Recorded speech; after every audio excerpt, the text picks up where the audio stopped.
જેમ ઉપર બોડી હતી એવી રીતે અહીંયા બોડી નીચે આવી. એનો મતલબ શું? ઉપર સપ્લાય ચાલી રહ્યું છે, ઉપરથી માર્કેટમાં સેલિંગ પ્રેશર ચાલી રહ્યું છે, અને એના લીધે એક ઉપર અપ ટ્રેન્ડ હોવી જોઈએ. એના પછી પેટર્ન આઈધર ગ્રીન ઓર રેડ કલર આમાં ઇમ્પોર્ટન્ટ નથી, અને સ્મોલ બોડી હોવી જોઈએ નિયર ધ લોઅર રેન્જ, એટલે નીચે હોવી જોઈએ બોડી. અને શેડો અગેન આમાં પણ શેડો ડબલ હોવો જોઈએ બોડીના, એટલે ઉપરનો જે આપણે દેખાય છે ને સ્ટિક કહીએ કે શેડો કહીએ, વિક કહીએ, એ ડબલ હોવું જોઈએ બોડી. હવે આપણે જોઈએ આમાં કે માર્કેટમાં સ્ટ્રેન્થ કોનું છે? ગ્રીન કેન્ડલ એટલે બુલ્સનો કરંટ છે. ચોથા દિવસે પણ બુલ્સ હતા, પણ ઉપર સુધી ગયા, પણ ક્લોઝિંગ નીચે આવી ગયું, એટલે સેલિંગ પ્રેશર આવ્યું. આપણે ઘણીવાર જોઈએ માર્કેટમાં 2:30 વાગ્યા પછી 3 વાગ્યા પછી સેલિંગ પ્રેશર આવી જાય છે.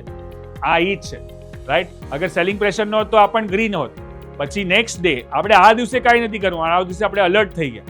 આપણું લોંગ હોય તો આપણે એક્ઝિટ કહી શકીએ, પણ શોર્ટ કરવું હોય તો આપણે નેક્સ્ટ દિવસે કન્ફર્મેશન પછી જ ટ્રેડ કરવાનું, અને એમાં પછી આપણને નીચે સારી ટ્રેન્ડ મળી શકે. હવે એક્ઝામ્પલ જોઈએ, ઉપર જ્યારે પણ માર્કેટ ઉપર ટ્રેન્ડમાં હોય ને ઉપરની સાઈડ સપ્લાય આવવા લાગે, એટલે હવે ત્યાંથી પ્રાઇસ રિજેક્ટ થવા લાગ્યું છે. રિજેક્ટ એટલે શું? કે એ ભાવ સસ્ટેન નથી થતો, તો ત્યાંથી આપણે એક્ઝિટ કરવું પડે. તો થોડા એક્ઝામ્પલ જોઈ લઈએ આપણે. શૂટિંગ સ્ટાર, ઉપરથી શેડો. જો તમે એકદમ મોટી ટ્રેન્ડ છે, ઉપરથી સપ્લાય આવી રહ્યું છે, આપણે ખાલી નાનું રિસ્ક લેવાનું છે. સ્ટોપ લોસ અહીંયા, એન્ટ્રી અહીંયા, સ્ટોપ લોસ ઉપર, અને આ તમને નેક્સ્ટ સપોર્ટ જે અહીંયા હતો ત્યાં સુધી ટ્રેન્ડ પકડાય. એટલે રિસ્ક રિવોર્ડ રેશિયો તમારો 1 થી 3, 1 થી 4 નો બની શકે.